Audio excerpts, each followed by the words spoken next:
The Matsya Avatara, Skanda 8, Chapter 24. Towards the end of the previous Kalpa, Brahma was falling asleep, and the Vedas fell from his mouth. The Asura Hayagriva took them up. Seeing this, Vishnu became a small fish.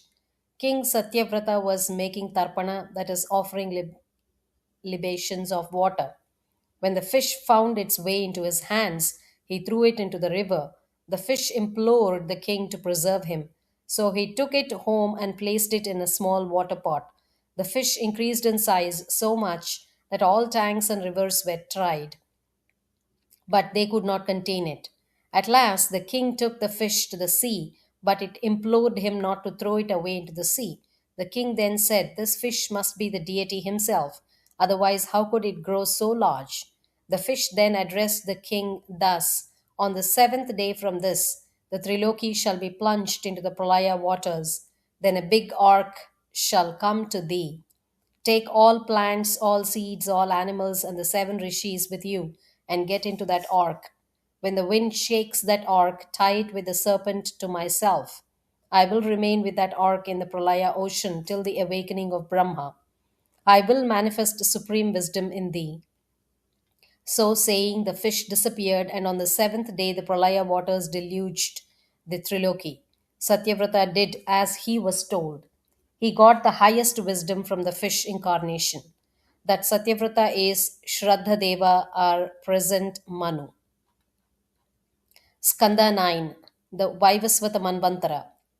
Sudyumna, Skanda 9, Chapter 1.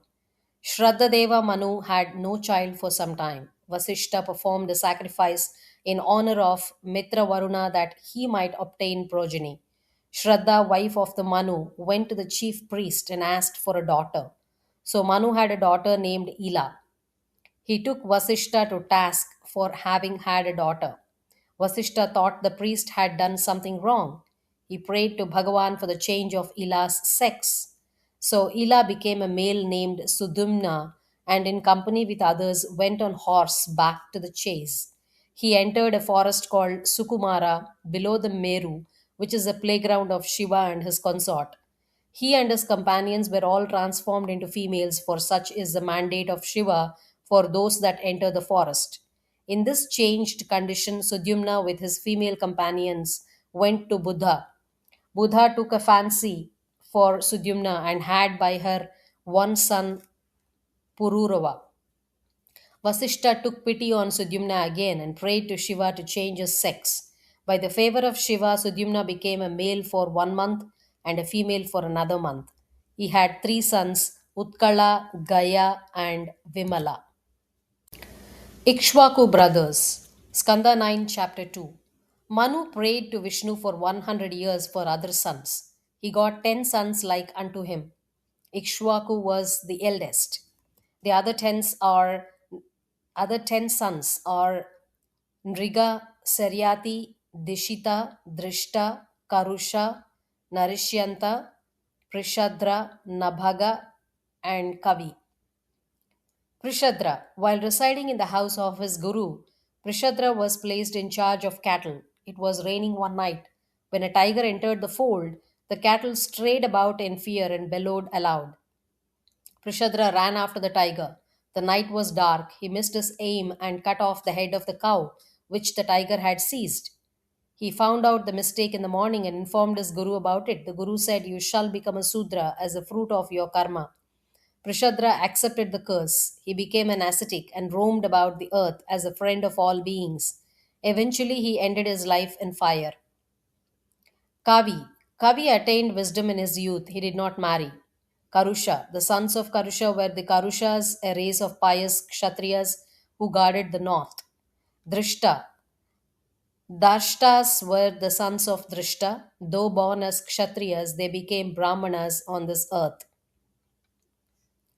Nriga gave rise to Sumati, who gave rise to Bhuta Jyoti, and then gave rise to Vasu, and then to Pratika. Sambarta, son of Angiras, officiated at the yagna performed by Marutta. The Devas took direct part in the yagna. Saryati. Skanda 9, Chapter 3. Sharyati was well versed in the Vedas. He had one daughter, Sukanya. He went with her one day to the ashrama of Chavana Rishi. Sukanya found there two streaks of light as from glowworms issuing from within a mound of earth thrown up by white ants. She pricked those portions with a thorn and blood oozed out. The party of Sharyati found that their usual secretions were stopped. The king thought someone had offended Chavana. The girl then told her story. The king found the rishi underneath the mound of earth and asked his pardon.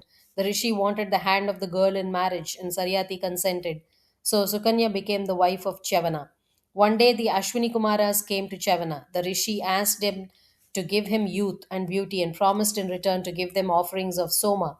Though they had no part in Soma Yogas, the Ashwini Kumaras took the rishi inside a tank, and all the three came out young and beautiful and looking all alike. Sukanya could not recognize her husband, and she prayed to the Ashwini Kumaras to remove her confusion. They were pleased with her chastity and pointed out her husband. One day, King Sharyati came and found his daughter sitting with a young man. He reproved Sukanya for her supposed unchastity. The girl then related the story of her husband's attaining youth, and the king became very much pleased. Chavana made offerings of Soma to the Ashwini Kumaras. This offended Indra. He held up the Vajra to kill Chavana, but the son of Brigu paralyzed the hands of Indra. From that time, the Devas consented to give a share in Soma to the Ashwini Kumaras. Kakudmin took his daughter Revati with him and went to Brahma Loka to inquire of Brahma, who should be her husband. The Gandharvas were singing at the time, and Kakudmi had to wait for a moment. He then saluted Brahma and made the inquiry. Brahma laughed and said, O king, the men of your choice are dead and gone. I do not hear even of their sons and grandsons. 27 yuga cycles have now passed away. Therefore, go back to thy place and give thy daughter to Baladeva, who has now incarnated as an Ansha of Vishnu for the good of Bhurloka, and so the king did. The present is the 28th Yuga cycle. Baladeva is the brother of Sri Krishna.